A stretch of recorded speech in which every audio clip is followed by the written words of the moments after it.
अब देखते हैं दूसरा chapter, print comes to Europe. सदियों से सिल्क और स्पाइसेस यानी मसाले जो हैं चाइना से यूरोप जा रहे थे सिल्क रूट के माध्यम से। 7th सेंचुरी में चाइनीज पेपर जो है वो भी यूरोप पहुंचा सेम रूट से। पेपर के कारण पॉसिबल हो पाया प्रोडक्शन मैन्यूस्क्रिप्ट, जो कि कारीगरों द्वारा जो लेखक वाले होते हैं, जो लोग लिखते हैं, के द्वारा बहुत ही ध्यानपूर्वक लिखी। फिर 1295 में मार्को पोलो जो कि एक बहुत बड़े एक्सप्लोरर थे, वो इटली लौट कर आए काफी सालों के एक्सप्लोरेशन के बाद चाइना के। उन्होंने चाइना में खूब एक्सप्लोर किया और फिर कई सालों बाद वो इटली लौट कर। अब आपने जैसे अभी पढ़ा, चाइना के पास पहले से ही टेक्नोलॉजी थी वुड ब्लॉक प्रिंटिंग की। तो मार्को पोलो जो है इस नॉलेज को अपने साथ, इटालियंस जो है उन्होंने भी बुक्स प्रोड्यूस कर किया वुड ब्लॉक्स की मदद से, और ऐसे जो है ये टेक्नोलॉजी और हिस्सों में यूरोप के फैलने लगी। तो बहुत ही लग्जरी एडिशन होते हैं वो अभी हैंड रिटन और बहुत ही एक्सपेंसिव वेलम। वेलम क्या है? एक पार्चमेंट जो है जो कि एनिमल स्किन से बना होता है तरह का, उस पर जो है लिखी जाती है। इसका सिर्फ और सिर्फ कौन लोग यूज कर सकते हैं? जो बड़े बड़े एरिस्टोक्रेटिक सर्कल्स हैं या जो रिच मोनेस्टिक लाइब्रेरीज होती थी, जो लोग मानते थे जो प्रिंटेड बुक्स हैं वो बहुत ही चीप होती, वल्गैरिटी मीन अश्लील होती। मर्चेंट्स और स्टूडेंट जो यूनिवर्सिटी टाउन्स में थे वो इन्हीं चीप प्रिंटेड कॉपीज को खरीदते थे। अब जैसे जैसे डिमांड्स बुक की बढ़ने लगी, बुक सेलर्स सारे यूरोप में अब उन्होंने बुक्स को एक्सपोर्ट करना शुरू कर दिया अलग अलग कंट्रीज। बुक फेयर होने लग गए अलग अलग प्लेस। जो प्रोडक्शन था हैंड रिटन मैन्यूस्क्रिप्ट का, उसको भी नए नए तरीके से ऑर्गेनाइज किया जाने लग गया ताकि डिमांड जो है बढ़ रही है उसको पूरा किया जा सके। स्क्राइब्स कह लो या जो स्किल्ड हैंड राइटर थे, अब वो जो है खाली वेल्दी यानी जो बहुत ही रिच लोग होते थे या जो उनके प्रभावशील पैटर्न्स होते थे, मतलब जो उनको स्पॉन्सर करते थे, सिर्फ उन्हीं द्वारा अब एम्प्लॉय नहीं किए जाते थे। अब उनको बुक सेलर्स ने भी जो है एम्प्लॉय करना शुरू। लगभग 50 से ज्यादा स्किल्ड हैंड राइटर जो है वो एक बुक सेलर के लिए काम करते। लेकिन जो प्रोडक्शन था हैंड रिटन मैन्यूस्क्रिप्ट का, वो अभी भी जो बढ़ती हुई डिमांड थी बुक की उसको पूरा नहीं कर पा रहा। कॉपिंग बहुत महंगी पड़ती थी, उसमें मेहनत बहुत लगती थी और साथ ही साथ समय बहुत लगता था। अब मैन्यूस्क्रिप्ट जो है वो बहुत जल्दी खराब होने वाली थी, टूटने का डर रहता था, हैंडल करने में उनको थोड़ी दिक्कत आती थी, आसानी से उनको ले जाया नहीं जा सकता था, पढ़ा नहीं जा सकता। तो इनका जो सर्कुलेशन था वो बहुत ही सीमित था। लेकिन जो डिमांड थी बुक्स वो जैसे जैसे बढ़ती जा रही थी, अब वुडन ब्लॉक्स जो प्रिंटिंग थी वो ज्यादा से ज्यादा पॉपुलर हुई। शुरुआत में 15th सेंचुरी के वुड ब्लॉक्स जो है बहुत ज्यादा यूज किए जा रहे थे यूरोप में, ताकि टेक्सटाइल्स प्रिंट किए जा सके, प्लेइंग कार्ड्स प्रिंट किए जा सके, पिक्चर्स जो है तो बहुत ही सिंपल और बहुत ही छोटे टेक्स्ट के साथ जो है प्रिंट किया जाए। तो एक साफ दिखता है कि जो बहुत ज्यादा जल्दी और सस्ती जल्दी जल्दी टेक्स्ट मिल जाए इसकी डिमांड बढ़ रही। और ये तभी हो सकता था जब एक नई प्रिंट टेक्नोलॉजी का इन्वेंशन। ये कहां पर हुई? ये हुई स्ट्रैसबर्ग जर्मनी में, जहां पर जोआन गुटनबर्ग जो थे उन्होंने पहली प्रिंटिंग प्रेस वो डेवलप करी 1430। यहाँ आप देख सकते हो जिग्जी, ये फिगर 4 भी दी है, ये कोरिया की है और ये सबसे वर्ल्ड की ओल्डेस्ट एग्जिस्टिंग है जो प्रिंट करी गई थी मूवेबल मेटल टाइप। इसमें बहुत ही खास फीचर्स, जो जरूरी फीचर्स हैं जैन बुद्धिज्म के, वो दिए गए। लगभग 150 मॉन्क्स इंडिया के, चाइना के और कोरिया के, उनके बारे में इस बुक में जिक्र किया। ये प्रिंट करी गई थी लेट 14th सेंचुरी, जहां जो फर्स्ट वॉल्यूम है बुक का वो अनअवेलेबल है, वही सेकेंड जो है वो अवेलेबल है नेशनल लाइब्रेरी में फ्रांस। ये जो काम है ये बहुत ही इंपॉर्टेंट टेक्निकल चेंज को दर्शाता है प्रिंट कल्चर। इसको इंस्क्राइब किया गया UNESCO memory of the world register 2001 में। ये एक्टिविटी है, ये आपको खुद करनी है। या आप इमेजिन करो आप मार्को पोलो हो, आप एक लेटर लिखो चाइना से डिस्क्राइब करते हुए कि प्रिंट का वर्ड कैसा था जो आपने वहां पर देखा। अब देखते हैं गुटेनबर्ग और प्रिंटिंग प्रेस। गुटेनबर्ग कौन थे? ये एक मर्चेंट के लड़के थे और बहुत बड़ी एक एग्रीकल्चरल जो एस्टेट होती है उस पर इनकी एक तरह से पालन पोषण हुआ था कि ये उनके मतलब जो फादर थे मर्चेंट थे। बहुत बड़ी उनकी एक जो है एग्रीकल्चरल एस्टेट थी, तो अच्छे संपन्न परिवार में गुटेनबर्ग का जो है पालन पोषण हुआ। बचपन से ही इन्होंने देखी थी वाइन और ऑलिव प्रेसेस, तो उनको जो एक तरीका होता है ना, साथ ही साथ इन्होंने क्या सीख लिया, जो आर्ट होती है स्टोन्स को पॉलिश करने की, मास्टर गोल्डस्मिथ बन गए, सुनार में इन्होंने मास्टरी एक तरह से हासिल कर ली। साथ ही साथ इनके पास जो है एक एक्सपर्टाइज आ गई कि ये जो है लेड के मोल्ड्स बनाने लग गए जो ट्रिंकेट्स को बनाने में यूज किए जाते। ट्रिंकेट्स का मतलब होता है छोटी मोटी सी ज्वेलरी हो गई जिसकी बहुत ज्यादा हाई वैल्यू नहीं होती है, डेकोरेशन के लिए कुछ भी बनाना हो उसके लिए जो है इसको बनाने की इनको लेड मोल्ड्स की एक एक्सपर्टाइज आ गई थी। अब अपनी जो इनकी नॉलेज थी उसको देखते हुए इन्होंने क्या किया, जो उस समय टेक्नोलॉजी चल रही थी उसको जो है अपनाकर इन्होंने अपना खुद का एक इनोवेशन डिजाइन किया। नयापन करने के लिए इन्होंने खुद का डिजाइन किया। ऑलिव प्रेस जो है उससे उनको मिल गए मॉडल प्रिंटिंग प्रेस का, और जो मोल्ड्स वो कास्टिंग के लिए यूज करते थे अब उन्होंने जो है मेटल टाइप्स के जो कास्टिंग है उसको करना शुरू कर दिया ताकि जो अल्फाबेट से लेटर के वो बनाए जा सके। 1448 तक आते आते गुटेनबर्ग ने इस सिस्टम को बिल्कुल परफेक्ट कर दिया।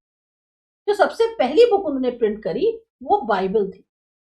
लगभग 180 कॉपीज जो है वो प्रिंट हुई और 3 साल लग गए उस चीज को बनाने में। और उस समय के अगर स्टैंडर्ड्स देखे जाए टाइम के तो उस समय के हिसाब से वो सबसे फास्ट प्रोडक्शन माना जाता है। अब ये जो नई टेक्नोलॉजी थी इसने ऐसा नहीं था कि जो उस समय हाथ से बुक्स को प्रिंट किया जा रहा था जो कला थी उसको पूरी तरह से रिप्लेस कर दिया, नहीं ऐसा नहीं था। इनफैक्ट कहा जा सकता है कि जो प्रिंटेड बुक्स थी वो पहले जो है बिल्कुल ऐसा लगता था जैसे मानो उसका जिस तरह का लेआउट था, जिस तरह से उसका अपीयरेंस था, वो हाथ से लिखी हुई जो मैन्युस्क्रिप्ट्स होती हैं बिल्कुल उन्हीं दिखाई देती थी। पर जो मेटल लेटर्स थे अब उन्होंने क्या किया, जो एक कलात्मक तरीके से हैंड रिटन स्टाइल्स होते हैं ना उन्हीं की ही नकल एक तरह से बना के मेटल लेटर्स बना दिए गए थे। बॉर्डर्स को जो है बहुत ज्यादा चमकाया जाता था, डेकोरेट किया जाता था हाथ से। उसके लिए आपका जो पेड़ पत्ती के फूल वगैरह हैं उनको लेते थे या क्या कहते हैं और पैटर्न्स को लिया जाता था और फिर उनको जो है पेंट करते थे, इलस्ट्रेशंस जो है उनको पेंट किया जाता। जो बुक्स रिच के लिए प्रिंट करी जाती थी उसमें जो है स्पेस डेकोरेशन के लिए वो ब्लैंक रखा जाता था प्रिंटेड पेज पे। हर परचेजर जो है अपनी खुद की डिजाइन चूज कर सकता था और डिसाइड कर सकता था पेंटिंग स्कूल में कि ये जो है कौन सा पेंटिंग स्कूल जो है वो उसके इन इलस्ट्रेशंस को बनाएगा। जो 100 साल रहे 1450 से लेके 1550 के बीच उसमें प्रिंटिंग प्रेसेस जो है अब बहुत सारी कंट्रीज में सेटअप हो गई थी यूरोप के अंदर। जो जर्मनी के प्रिंटर्स थे वो और कंट्रीज में ट्रैवल करते थे, काम ढूंढते थे और मदद करते थे नई प्रेस को शुरू करने में। ऐसे क्या हुआ कि कई सारी प्रिंटिंग प्रेसेस जो है अब उनकी संख्या बढ़ने लग गई, बुक्स का प्रोडक्शन और ज्यादा बूम पे आ गया। सेकेंड हाफ जो 15th सेंचुरी का था उसमें लगभग 20 मिलियन कॉपीज जो है प्रिंटेड बुक्स की वो यूरोपियन मार्केट में एक तरह से दिखाई देने लगी, कह सकते हैं बाढ़ सी आ गई उनकी। धीरे धीरे ये संख्या और बढ़ने लगी। 16th सेंचुरी तक आते आते 200 मिलियन कॉपीज जो है अब उनका प्रिंट होना शुरू। तो ये जो शिफ्ट था हैंड प्रिंटिंग से मैकेनिकल प्रिंटिंग के कारण जो है एक प्रिंट की रिवॉल्यूशन हुई, यानी क्रांति आ गई। अब यहाँ आप देख सकते हो ये गुटेनबर्ग की प्रिंटिंग प्रेस दिखाई है। यहाँ आप देखो एक बहुत ही लॉन्ग सा हैंडल दिखाया है, ये लंबा सा जो कि एक स्क्रू के माध्यम से यहाँ पर कनेक्टेड है या जुड़ा हुआ है।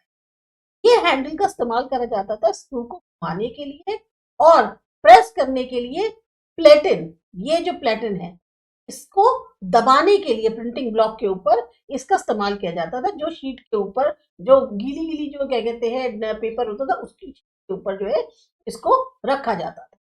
गुटेनबर्ग ने जो है डेवलप किए मेटल टाइप्स, हर एक 26 जो कैरेक्टर्स थे रोमन अल्फाबेट के उनके, साथ ही साथ उन्होंने एक ऐसा तरीका निकाला कि कैसे उनको मूव करना है ताकि अलग अलग वर्ड्स जो है वो टेक्स्ट के लिखे जा सके। इसको कहते हैं मूवेबल टाइप प्रिंटिंग मशीन, और ये जो है बेसिक प्रिंट टेक्नोलॉजी रही लगभग आगे आने वाले 300 सालों तक।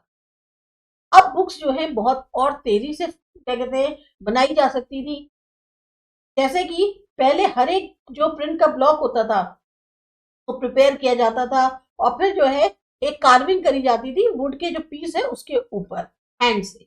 तो गुटेनबर्ग की जो प्रेस थी वो लगभग 250 शीटें है एक साइड की पर आवर प्रिंट कर सकती। ये जो है गुटेनबर्ग की प्रेस के बारे में बताया गया।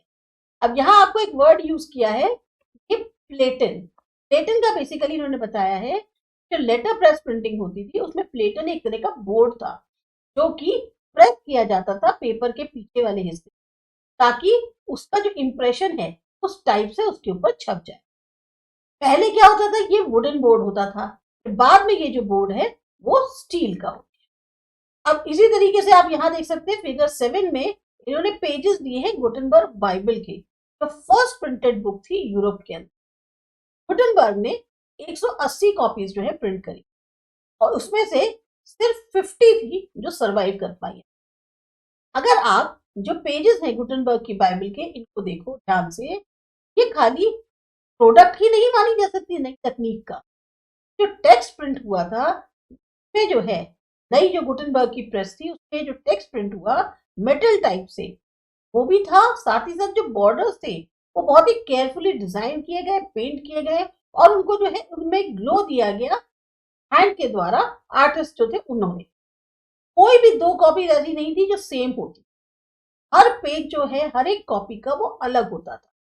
यहाँ तक कि दो कॉपीज आपको सिमिलर देखने को लगेगी लेकिन अगर आप केयरफुली कंपेयर करेंगे तो उनको उसमें डिफरेंस दिखाई देगी। तो एलिट्स थे यानी हाई उसके रैंक के जो थे वो हमेशा जो है उस तरह की जो यूनिफॉर्मिटी थी जो मतलब की ना एक सिमिलैरिटी नहीं दिखती उसको ज्यादा प्रिफर करते थे, तो वो ये चाहते थे हमारे पास बिल्कुल अलग हो। तभी था कि जो उनके पास है वो बिल्कुल ऐसा हो कि हाँ वो यूनिक है और किसी और के पास वो कॉपी नहीं है जो बिल्कुल एग्जैक्टली उससे मैच कर सके। टेक्स्ट में आप देखोगे कि कलर का इस्तेमाल किया गया है लेटर्स के बीच में कई जगहों।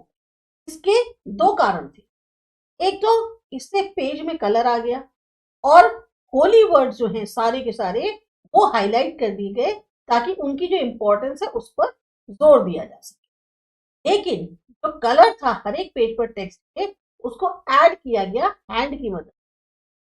गुटेनबर्ग जो प्रिंट करते थे वो टेक्स्ट करते थे ब्लैक में, जगह छोड़ देते थे जहां पर फिर बाद में उसमें कलर जो है वो करा जाता था। अब यहाँ एक फिगर 8 दी हुई है प्रिंटर की वर्कशॉप 16th सेंचुरी की।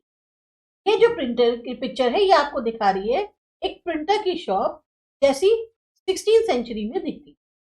सारी एक्टिविटीज जो है एक ही छत के नीचे हो। आप देख सकते हो राइट साइड में जो कंपोजिटर्स हैं वो काम पर हैं। कंपोजिटर यानी कि जो कंपोज करते हैं टेक्स्ट को प्रिंट करने के लिए, वो वाले लोग जो हैं राइट साइड में दिए। लेफ्ट साइड में गैलीज हैं, क्या कहना चाहिए लेफ्ट साइड जो गैलीज की है वहां पर प्रिपेयर किया जा रहा है, इंक जो है उसको अप्लाई किया जा रहा है मेटल टाइप्स पे। गैलीज जो है वो मेटल फ्रेम होता था जिसमें टाइप्स जो है को रखे जाते थे और टेक्स्ट को फिर कंपोज किया जाता। अब पीछे की तरफ आप देखें जो है वो स्क्रू को टर्न कर रहे हैं प्रेस के और उनके पास जो है प्रूफ रीडर्स जो है वो काम कर रहे हैं। राइट में अगर आप बिल्कुल देखें तो फाइनल प्रोडक्ट निकल के आए। डबल पेज जो है वो प्रिंटेड शीट है जो कि बिल्कुल नीट फाइल्स में यहाँ पर इकट्ठी करी जा रही है ताकि उनको जो है उनकी बाइंडिंग की जाए। ये एक आपको प्रिंटर शॉप दिखाई गई। के बाद जो थर्ड पार्ट है ये करते हैं अगले वीडियो।